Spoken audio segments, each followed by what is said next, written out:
You're listening to Exploring Anime with Friends, a JMO for Real podcast on YouTube, Spotify, Apple, and all major podcasting networks.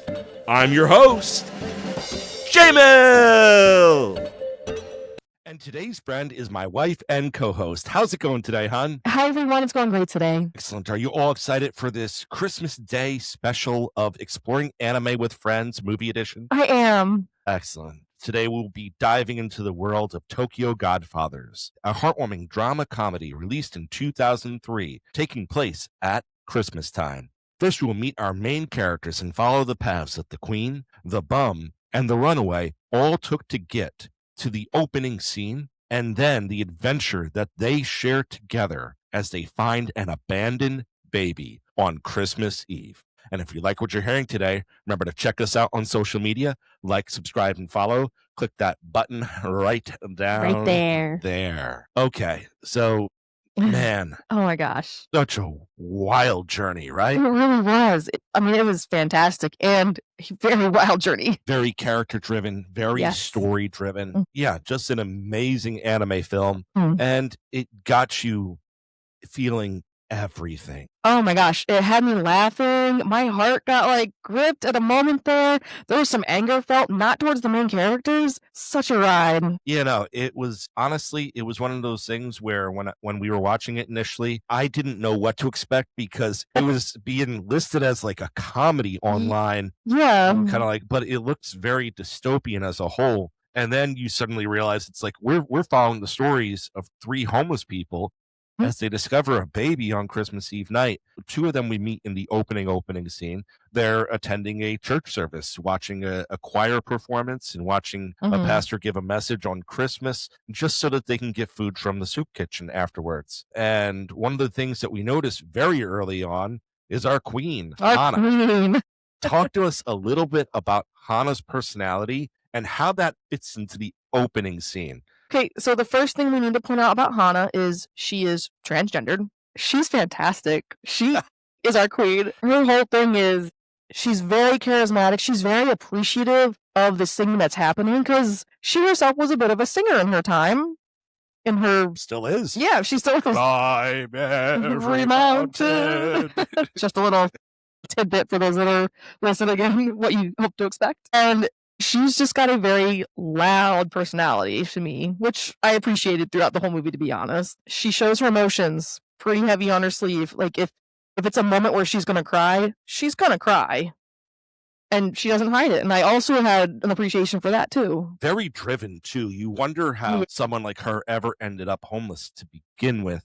It's one of those things where, let's talk about it a little. Let's start Hana's journey here. Because these background stories of our three main characters are all woven in and out throughout the whole course of this movie, and it gives you a deeper understanding as to why each of them is doing things the way that they are doing them. So give us Hana's journey, starting from nothing, starting from parents that abandoned her, leaving her with her new mom and her nightclub. Yep.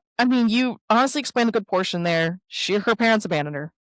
Yeah. Sucks bad. Not directly said, yeah, but heavily implied. Heavily implied. And eventually growing up, she gets involved with a little nightclub lounge. Is that a good way to describe that? Yeah. An after hours lounge. Yeah. And that's where she meets Mom, her new mother. And she sings and she performs a little bit. And she really genuinely loved that life. It might have been one of the few places where she actually felt fully accepted for who she was. It might have been one of the few places where she actually felt like she could be herself. And that's what she did for a while, at least. We're not really given details on how long, I don't think. Yeah, I'm not really sure. She's clearly in her adult years as she's singing in the scene the night that changed everything for her. She was on stage and there was a low-life degenerate in there who was just kind of being... And honestly, before we go too much in that, I love the way that they depict the low-life degenerates. Yes. They all have that bigger nose and it's red and everything. Red. Well, because he's probably drunk. Yeah. Growly with their voice. Maybe a little handsy. Yeah, no, you just see the very almost spidery way that they move their bodies. Yeah. I loved how they depicted the animation throughout The art style is very dark as a whole Yeah. and very gray monotone scale, even though there are flashes of color and everything throughout for specific purposes. But like the artwork told a story in and of itself. Yes. But back to her, she has it out with the man because He's being rude. You sing like crap, Pops. Yeah, and, don't say Pops. and she's, crap I can handle, but Pops. Pops, you don't say Pops. She just, man, she ripped him a new one. She lays him out.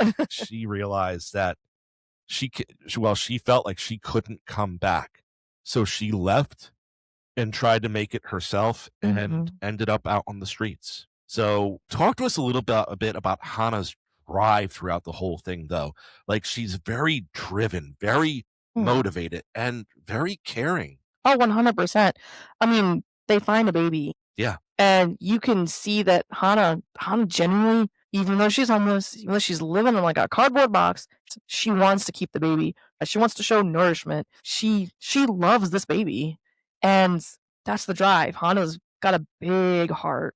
And she can't understand why this baby was abandoned in a dump. Yeah, on Christmas Eve. Literally, babies found in like trash heap, pretty much. And you see her story woven throughout the baby story because she was abandoned. You can tell that she is trying to vicariously find the answer, and she's the one who eventually comes up with the solution. We're going to find this baby's mom and ask her why she abandoned her child. Yeah. So, and it's that driving force. Hana is the character that keeps the plot moving scene to another and who has brought meaning to the life of the bum. Yeah. Let's talk about Geen a little. Let's talk about his rough around the edges. Very rough around the edges. Like, tell us about Geen and some of what has gotten him to where he's at today. So like you said, Geen is rough around the edges. He's gruff. He just wants to take the baby to a police station and be like, this is your problem now. Yeah, movie over. We're done. Merry Christmas, whatever. By the way, there would have been nothing wrong. There would have been nothing wrong with that. Yeah.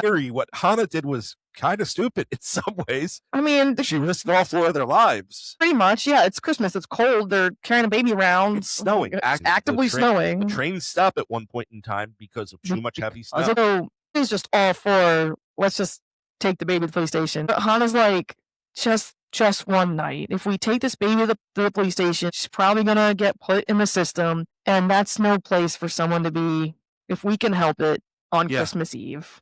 And he does have a little bit of a soft heart. He's like, okay. He tells Miyuki to go buy some water so they can make some formula for the baby.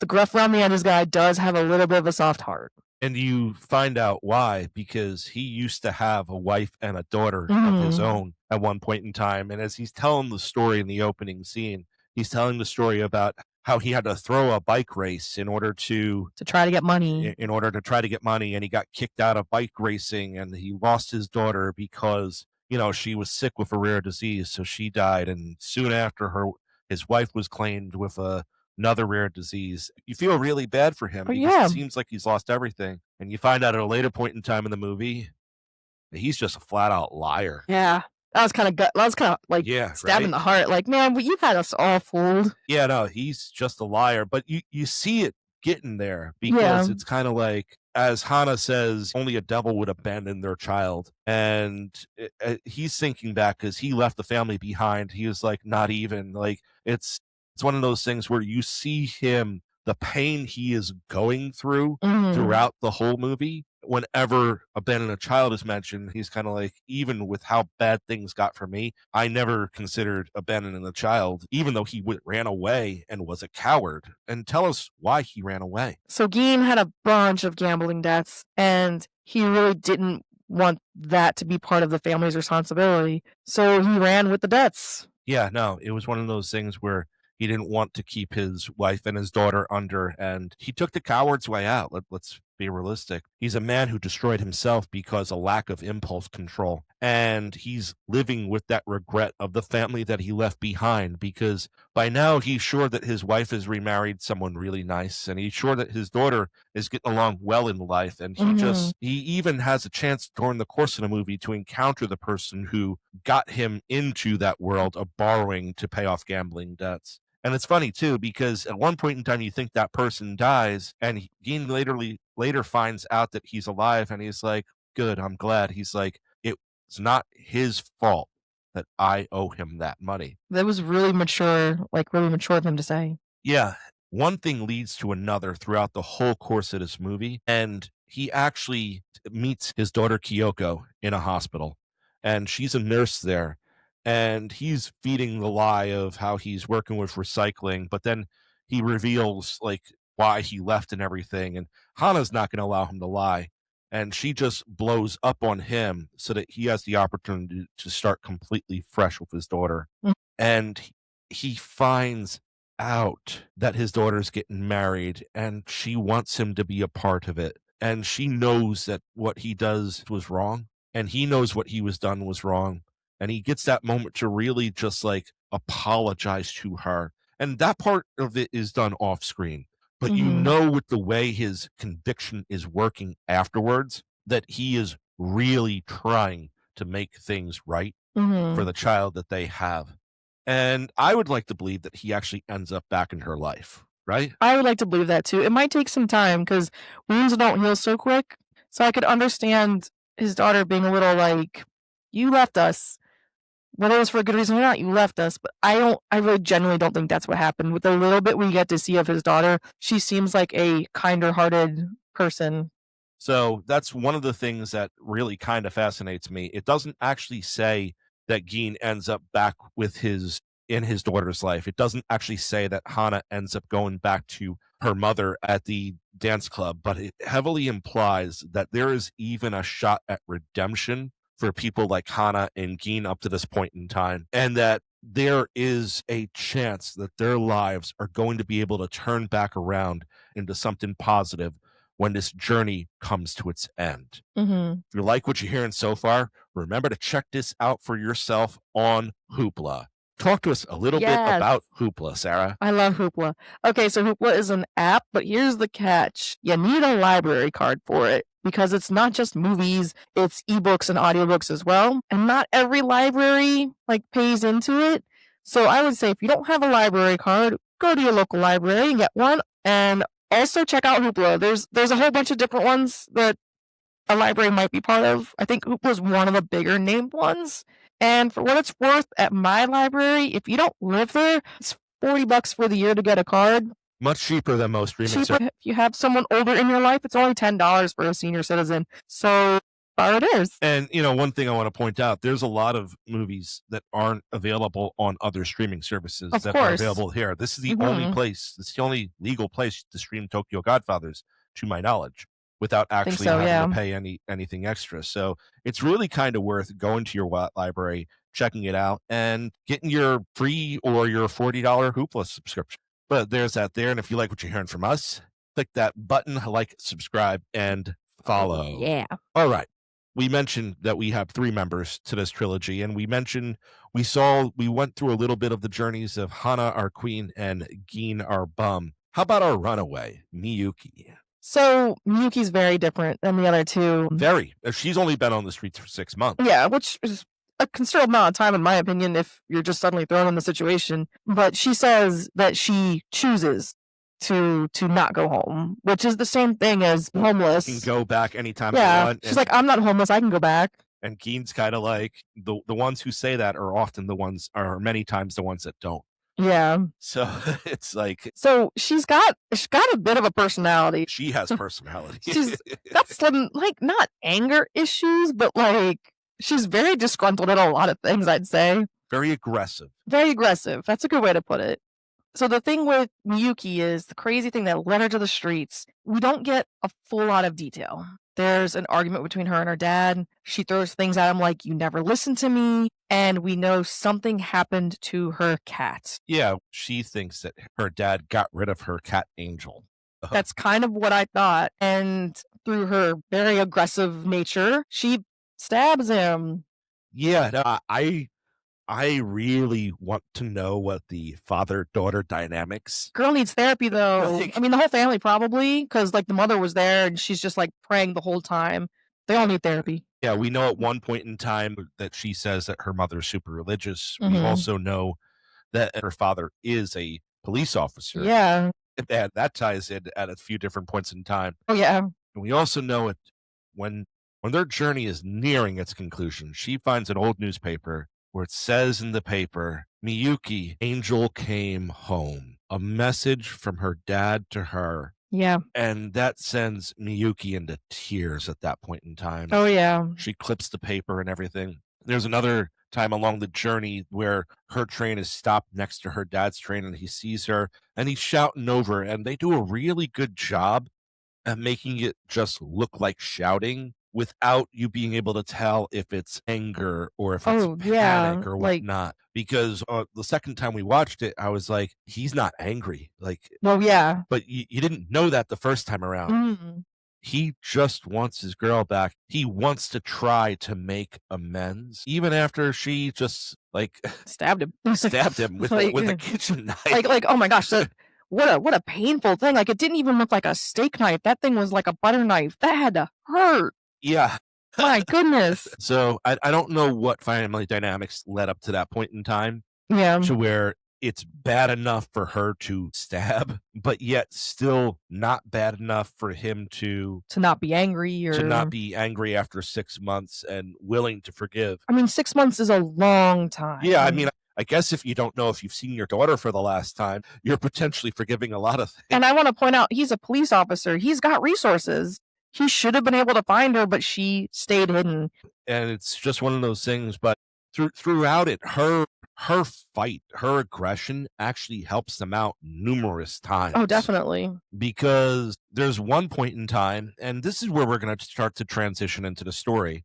They meet the baby at the beginning. They take her back to their little cardboarded out place. It's not a box. It's a cardboard house. They jokingly call it a box, but it's not a box. You're right. Yeah, it has enough room for at least all three of them to lay, and a little pseudo kitchen. Like, they're boiling water, so like they have hot plates. Like, one of the things that I've noticed throughout it, they were constantly keeping warm packs on them throughout so that they wouldn't freeze or whatnot. So they know what they're doing. Yes. And the realisticness of the whole thing just was jarring at times. Oh, absolutely. So the journey really begins when they conclude that they're going to take the child the next day. And in the middle of the night, Miyuki wakes up Gin and says, they're gone. They're gone. Want to talk a little bit about that and the moment that Hana convinces them of? I mean, the whole scene is touching. When they finally catch up with Hana, Hana's just she's kind of like broken down. And this is where you get her story of it's Christmas Eve and we've at least got to try to find this baby's mom and ask her why on earth did you abandon your child? And from any perspective, any person that does that, they're going through something. Yeah. It's not an easy decision. People don't just toss babies. They don't. There's something going on. That whole scene was really, really touching to me. How Hana she was crying and she just really wanted what's best for the baby. But I feel like Hana was also kind of doing it for herself a little too. Yeah. And at that point in time, they have a locker key. Yep. So they found it with one the of those baby. things. They go to the locker and they're looking through everything, and they found business cards and pictures of the couple that they assume has given up the baby. And they just go through everything, all the belongings. Gina finds a bottle, and he's very happy. Very happy about finding the bottles. And they get to a point where, and they're doing things like buying diapers and water along the way because they have some money. It's just they don't have enough money to have a place. Yeah. So they're going through that journey. They get on the train. The thing happens with Miyuki and her father, and she gets off the train because the trains are stopped for the heavy snow, and they're wandering through that, and eventually they stumble across the Don, right? Oh my gosh, this poor guy. Tell us about the wackiness. This is where the humor kicks in, because we're explaining a lot of drama and hard life stuff, but it's these random moments throughout that it's kind of it's clearly fiction. Yeah, either that or some suspend some disbelief for this one for sure. Unless it was a completely orchestrated miracle. I mean, can we just real quick talk about how the most terrible random things happen, but not to them? Yeah, right. At one point, Hana's getting ready to cross the street, and she's partially across the road, And she turns around to yell at Miyuki and Gin for something, probably for just arguing. And this taxi just goes right by her and crashes into someone else. Yeah, she is completely unaware. The rogue ambulance. Oh my gosh! After they get kicked out of a pharmacy, that rogue ambulance plows through where they were sitting. They were sitting right there, like, I need an ambulance. Like, someone call an ambulance. Like, that's the point in time when Hana's coughing blood. Yeah. So the ambulance comes for 2. Yeah, like. It's crazy. But before we get all the way ahead there, I'm sorry, I had to do it. Let's talk about the Don. The Don. Okay, we call him the Don. I don't remember what his official title is. Oh, who cares what his official title is? He's a very portly gentleman, and he is literally trapped under his car. And you're like, how? They're like, they help him, of course, because they're not terrible people. And they're like, how did you get like this?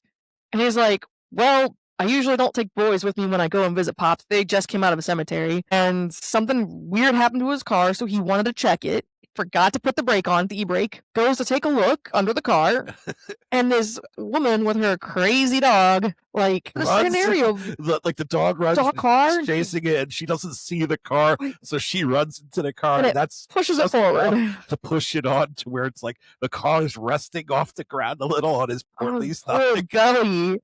And I'm like, damn, that's weird. Dude's fat is crushing his internal organs while he's keeping him like from being pulled over completely by the car, though. So that works. And Hana pulls out a card and she's like, hey, we're trying to figure out where this place is. Do you know where this place is? And he's like, huh, my daughter's getting married to that guy that owns that place. I don't like him, but she's getting married. And Geed's kind of like, well, does he make her happy? He's like, yes, he does.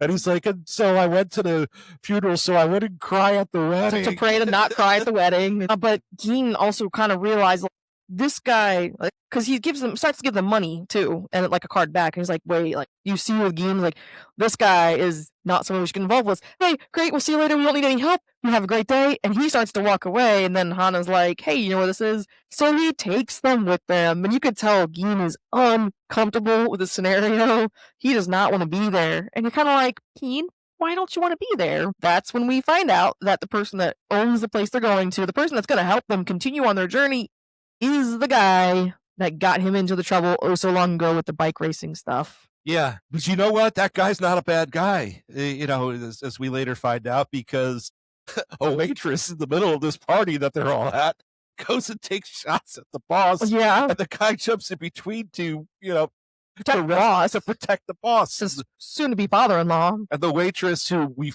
find out is a male because he was just dressed as a female, he escapes and grabs Miyuki, who has Kyoko, the baby, and uses them as hostages for his escape. It's just crazy. We didn't mention that Hana has named the baby Kyoko. Yes, Hana has named the baby Kyoko. I should have mentioned that sooner. The baby has a name right now. But yeah, no, that whole scene was absolutely wild because Gin was legit about to attack the guy. Yeah. And then a gun gets fired, and the guy's on the ground because he jumped to run away, and he's like, whoa, hey, are you okay? And I was like, man, this is like the third time I've seen it or felt it, like, where I wished a character would die in a show, and then they did. And I was like, my gosh, I can't believe that happened. The guy didn't die, though, but he's just going crazy. But the staff definitely got away with Miyuki and Kyoko. The only Spanish-speaking staff, though. He doesn't know Japanese, and Miyuki does not know Spanish. And Miyuki's trying to talk to him in English, assuming that he's speaking English. Yeah, because this is subtitled, so we're reading the English words while hearing the Japanese voice. And we're not getting the subtitles for the Hispanic voice. And it's I wish they did that. bad. Looking at, I'm kind of like, oh my goodness, this is hilarious, because they're both trying to speak the little bit of English that they know, which is not much, in order to be able to communicate from the Japanese to Spanish. Man, and you find out that it's a rival gang thing. So Miyuki's not actually a prisoner, even though she feels like she's being trafficked. Like, there's no real communication. What do you assume? But he's just trying to get her baby milk because his wife has a child of her own. Has a child and has milk makers. And they're able to get the child the meal. Meanwhile, something happens with Hana and Gin, and they separate and go two different ways at this point. A little bit of a fight happens between the two of them. So Hana tracks down Miyuki by hijacking the cab driver. Poor cab driver. Tell us about Hana and the cab driver. I want to know first things first. Of all the cab drivers in the area, how how did she get him? She called the taxi cabs or the depot or whatever, but she called the boss and got the car back to take her to the same place that Miyuko was going to. And the two of them team up again. And at that point in time, it's desperate. So she heads back to her mom. And she finds out that Geen was rescued half dead in the street. Oh my gosh, no, that whole scene. So tell us about the enraging scene where Geen gets the crap beat out of him. Jeez. So Geen's kind of feeling down on himself because basically when Han left, she's like, you're trash. You're going to die as trash. Like, you're no good. And that's a heavy thing to tell someone, especially since Geen believes it. So as Geen's like just struggling along, just drinking away, Geen's getting ready to leave. And as he exits the shack, there's a bunch of punks that are like, hey, it's time to clean up the streets. And they start beating Geen up. That whole scene, like, that was hard to watch, man. Like, people are terrible. Yeah. No. Like, the moral of the movie is not that people are terrible, but at that particular thing, people are terrible.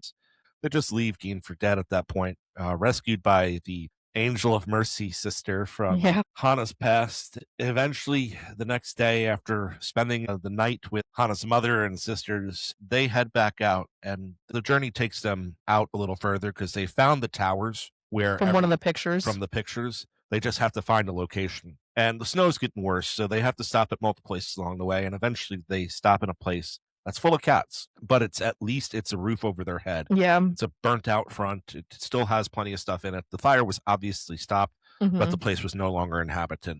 And as Miyuki goes out, she starts to compare where they're at to the picture, and they realize they're standing in the burnt out remains of the house where this couple that they believe are the parents of the child used to live. It's further kind of hammered in because they've got keys. So Geen the front door is still standing despite the fact that most of the front of the house isn't. Geen circles around the front door and uses the keys to unlock the door and says, honey, I'm home, when the door opens. And you're like, oh dang, where are these people? What happened to them? And we're not going to go too much further into this, but shortly after this is the incident that leads to the hospital where Geen is reunited with his daughter, Kyoko, and where Hana is submitted because she's coughing blood multiple times. But they get some important information that a child was kidnapped out of a nursery. Yep. Out of the hospital that they're in currently right now. A child was kidnapped out of the hospital. And that's where we're going to leave you guys. Sometimes you just don't realize how small of a world you live in. Yeah, that's a good point. How everything is connected and how everything is interrelated. Yeah. They hyperbolized it in this movie. Everything ultimately connects back somehow. Mm-hmm. And this movie did a comedic job of showing that so perfectly. Yeah. Anything you want to say before we wrap this up on? So the movie was absolutely fantastic. I loved it. I really did. The way everything wraps up, the random stuff that narrowly misses them, I would have potentially killed them, is insane. And I love that too. And everything leading up to the end and when everything is finally tied together, it was a really, really great movie. Yeah, it was absolutely. I thoroughly enjoyed it. It's an excellent movie. I was laughing, I was crying, I was angry. It molded everything together really well. And there were so many subtle things that were just put in. It got you thinking more about the world and the time and the season and everything. Their attention to details and their willingness to do absurd things to show the smallness of world and the significance of life just kind of really made me enjoy it that much more. So once again, we dove into the world of Tokyo Godfathers. We met our main characters, the Queen, the Bum, and the Runaway, and watched their journey as they find a baby on Christmas Eve and try to find her parents. We hope you enjoyed Tokyo Godfathers as much as we have, and consider watching this anime movie. Bye. Bye. So if you like what you heard today, make sure you listen to us on YouTube, Spotify, Apple, or wherever you stream your podcast. Listen to all of our J-Mill for Real podcasts. And hit us up on social media, subscribe, and follow. Once again, this was Exploring Anime with Friends. Let's explore together.